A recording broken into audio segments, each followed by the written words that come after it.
Yeah, say you're an archer. So you're aiming for a target, right? Alright, well, imagine like the natal chart and like the sign. Uh, you're aiming for, say, I mean, there's no real forethought reason for why I'm picking these signs, but say you're in Libra. I should probably do Capricorn rising actually, but say you're in Libra and you're landing or you're aiming for something that's in Sagittarius. Then, like gravity, that arrow after you shoot it, like if you're aiming for a target and you don't calculate the gravity or the wind resistance, the arrow is probably not going to hit that bullseye. It's probably going to fall and it's probably going to hit the ground, like before it gets there. And where it hits the ground is going to be that balance. It's going to be in Scorpio. Alright. So, if it comes off like I'm being aggressive or like poking at people, it's because I'm trying to take the kind of Aquarius-like stuff I'm doing and mix it with that so that I can land in Pisces. You see what I'm saying? So like, I'm really not trying to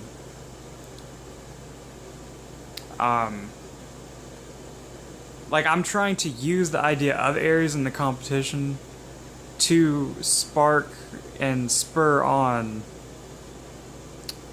you know, new things being created or getting things to be more where more people are on like the same page with the stuff. Like for instance, if they're using, like say the people going to war use that as an example, then they'll know like how you can be aggressive and be like in a you know, say, you know, lower dimensional or like, you know, lower natured like idea, and then still even use that positively. So even if you're in like you get pulled into a crappy state, then like, you know, then you can still even in that see the positive, you know, and then there can be like a playful back and forth, because now we're talking about fighting and the right way of looking at it. So we're doing a trine thing in Leo. So then like, then you can play around. You can use, you know, the Aries and looking at it the right way to land in Leo. Or say like you know, at least the way I'm looking at it, the problem is with like the Capricorn risings and not seeing enough of the Sagittarius or knowing how to utilize their Sagittarius, you know, in the best way. So like, they're the real archers, right? But they aren't using this perspective of gravity. They think, like, they say, you know, you take from the best way to utilize the sign that you're in is by looking at the next sign. But no, it's real. If when you do that, you meet in the middle again, and at best you get to the end of your sign, and you don't really cross into the next one, except with maybe a lot of work. When it's a lot easier to just shoot 2 signs ahead, and then you'll like instantly land in the one in the middle because of the like momentum or like the pull of that next sign is going to automatically cause the response of when it gets pulled back down by that gravity, like I said, to land in that type of situation. So there's that.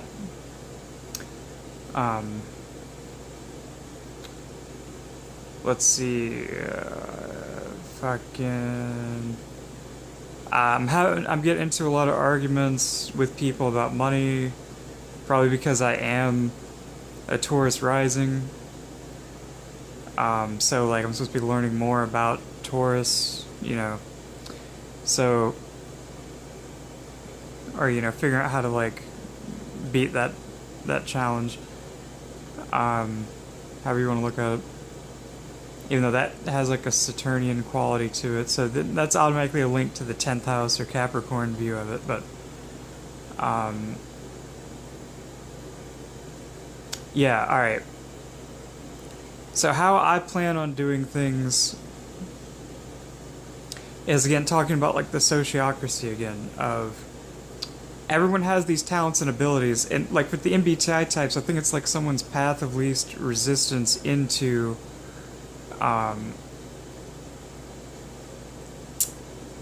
whatever their type is, into the Aquarius or Pisces, because that's their genius, that's their ability, because like Pisces rising is really the Aquarius because their 12th house is Aquarius. So like, and they're the ones that are really the most detached and looking at everything from the kind of the observing perspective. So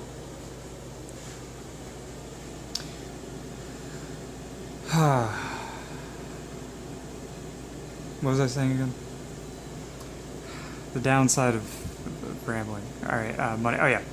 So sociocracy, would be utilizing people's talents, and you wouldn't have to motivate people because they have their own Mars energy, their own Aries energy, their own thing that they're pulled to wanting to do. So then you can kind of make like a value system based off of how much people are progressing or being in their true, authentic self, eliminating the need for the money, and then you can also put people in a group so that they, follow the rules of that group the same way that things are already happening. When you say like it's a democracy or, socialism, whatever, that's one group. It's one big group. When you can have like, I wouldn't even want to separate it personally. Personally, wouldn't want to separate it into like government structures like that. But I think it'd be, again, I think there should be a sociocratic structure to the type so people can break out of it, because it's like the movie Divergent. When you separate people into factions, then there's one person that comes out and is able to move between all the factions. But without factions, people don't even have the awareness that they're in that faction, in the box to like break out from, which is a misconception of the typing. They think like I'm trying to put people in a box. No, I'm trying to make people aware of the box they're putting themselves in so that they know how to get out of it. So, and then there's a thing that's been on my mind lately of the like astrology, the natal chart, kind of giving a way to not necessarily disprove, but in a way giving you the way of knowing how you can come out of it. But in the same vein, it's still like, for instance, when I correlated how the functions are correlated to each of the houses, you could see how, like, when you really watch people and observe them and learn what I'm talking about with the functions, you'll see that, their body, like their genetic makeup, what they're actually physically, literally fucking doing, like, doesn't fall out of that. Like, I mean, like, we have to get to the point where we can alter our body and our genetics and a whole situation and like what our soul's pulling us to do, everything to change this type. So like, and I know like Pisces doesn't want to accept that they are in something, but if you're a Pisces, you're a Pisces. If you're trying to escape something, then you're trying to escape it. Like, if you're doing something, that's what you're doing. So like, here again, I'm still a Taurus rising. Like, and again, like, all the different ways that each of the functions, or however you want to look at it, the working with, making your own systems, being emotionally tied to something, or like having, feelings about something, and then versus the feelings that people around you are having, or the big picture you're trying to get things to go along with, and you're trying to connect things to make it go to that, or the,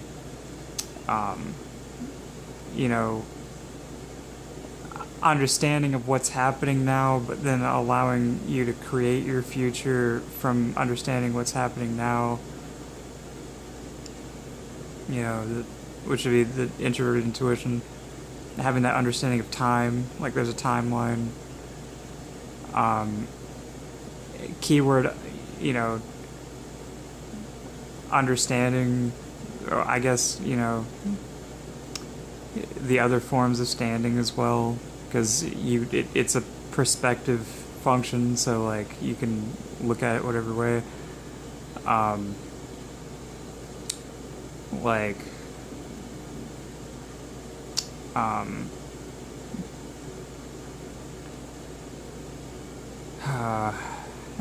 the being aware of what's physically happening in the now, and then going back on the past. There's a bias towards looking at the past and the future because you're not an introverted sensor, or like, and then I understand how there's the plus and negative to that too. There's times when it's good to reflect on the past, because how do you even learn without reflecting on the past? Or at least, that's how I look at it as an INTP, and it's not wrong for me to be an INTP because that's who I am. Which, you're trying to say, like, which is maybe true. I don't have enough self-esteem or self-confidence or whatever.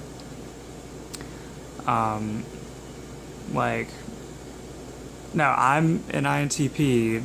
We learn by looking at the past. So, like, yeah, no. Like, we analyze things, and then we see how it fits into the big picture, and see, like, the different things we can play around with, kind of look at in the now from the understanding that comes from the logic. And then there's a bias there for people that have like a lower priority for the logic. It's not bad to be logical. Like, it's not bad to be illogical if it doesn't cause a negative consequence in the sense of, like, hurting someone else or getting in someone else's way.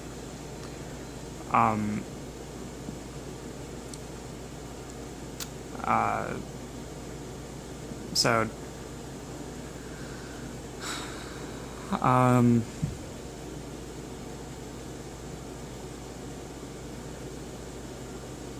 there's that.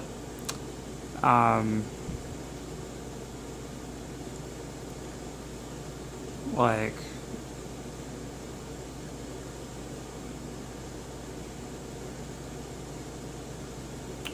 I feel like I need to address the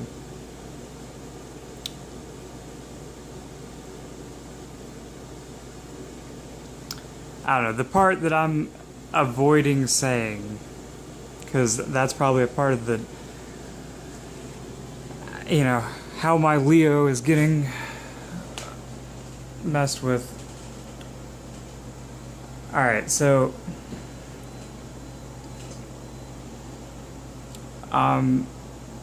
through, like, astral projecting, or, let's say the aspect of astral projecting that deals with utilizing your imagination,